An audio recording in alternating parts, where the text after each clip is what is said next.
this next country champion. Please welcome Ted Travelstead.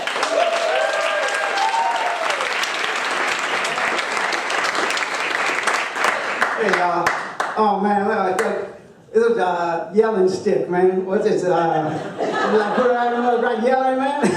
I came from a country now, right, you know. And I was walking through. Hey, first of all, you got good, man. Let's go, good crowd over here, man. We got, you know, I got my boys over here. We came out. I come from a country, right? I walked around Times Square, man. I was like little like a Christmas tree, man.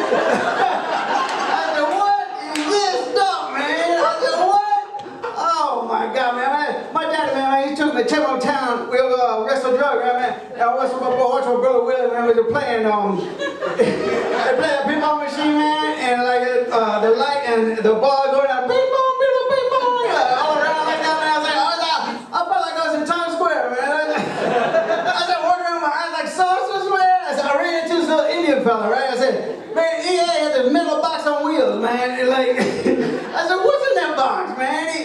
The whole thing was filled with damn piping hot pretzels. Man.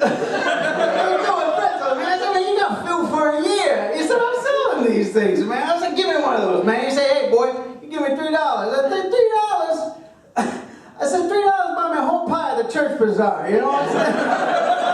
Oh, no, man. Oh, listen, I got one more question for you guys, man. What's all the yellow cars, man? All the yellow cars, all around the city, man. People waving on them, people like trying to get in the yellow car, like got some gold treasure in the back seat or something, you know?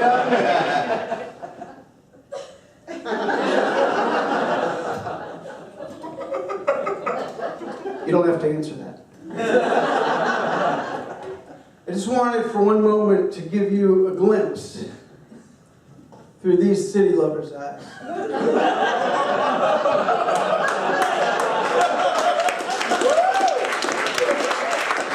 If you ask any one of these kind folks over here to imagine one of us country people, and that's about what they'd come up with.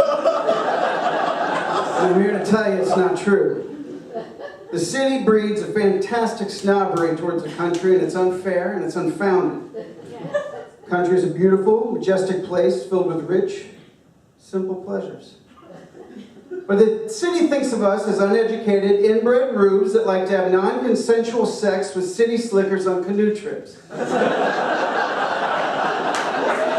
Listen, between the three of us country folk, we have 19 doctoral degrees.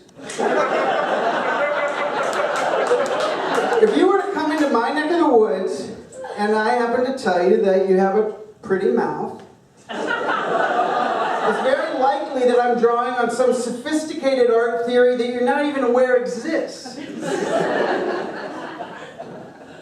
All cities grow from the country. Very much like a surly teen grows out of being a sweet and innocent child.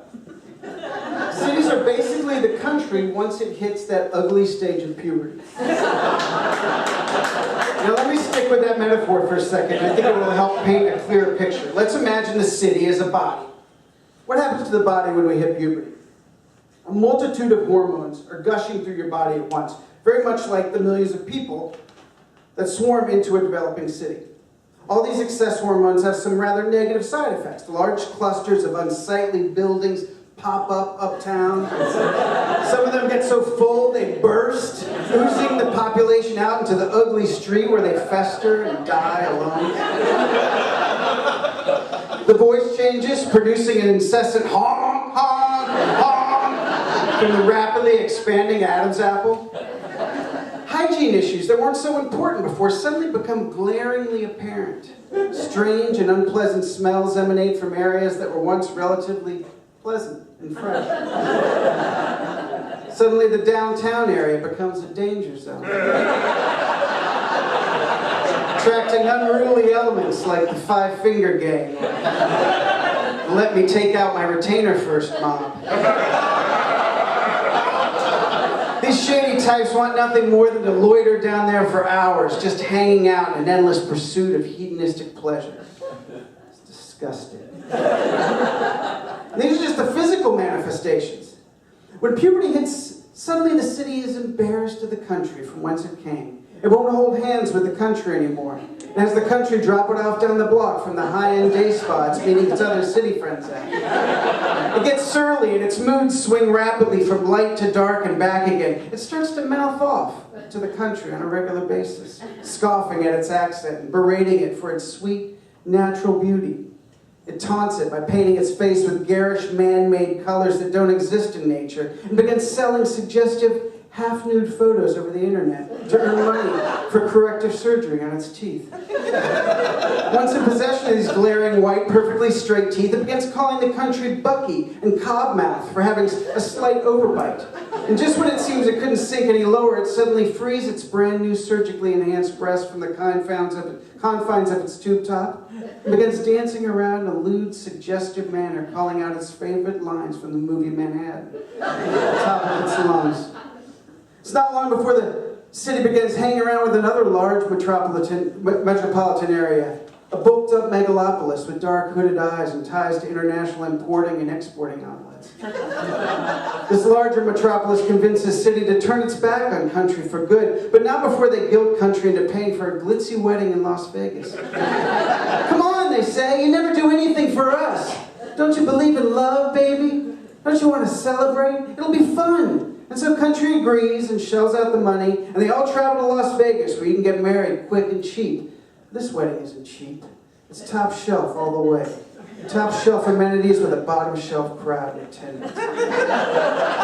Through the smoke and haze of the booze-filled reception, country looks across the dance floor swarming with overpopulated municipalities dry humping each other to the loud, grimy beat and catches the eye of the city. Unfeeling, unblinking, city smiles a knowing smile, downs its champagne flute and turns away, leaving a smirk as a placeholder. And in that moment, country knows it's been duped. It quietly exits the banquet hall, sidestepping the pawing hands of sweaty townships on the make. It manages to hold back its tears until it hits the boulevard where the nighttime neon shines like the noon sun. Country is devastated. It has no choice but to sever ties with the city and go back to its quiet, peaceful, simple life and wait. Wait for the city's veneers to slowly disintegrate and fall off, revealing its tiny nubs of ugly half-teeth. Waiting for its surgically enhanced breasts to sag and deflate over time, for its fake hair to fall out, its enlarged toxic liver bringing it to its knees where it weakly cries, enough. When the city, ugly, toxic, and emaciated, comes crawling back to the country on its bony, scabby knees and begs it for a wholesome morsel of country goodness to fill its shrunken belly, of course the country will be there, waiting with open arms to take it in, feed it, care for it, nurse it back to health.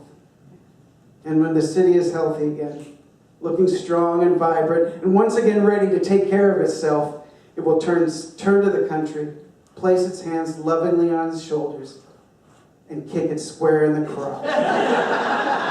That's the city for you. Go country.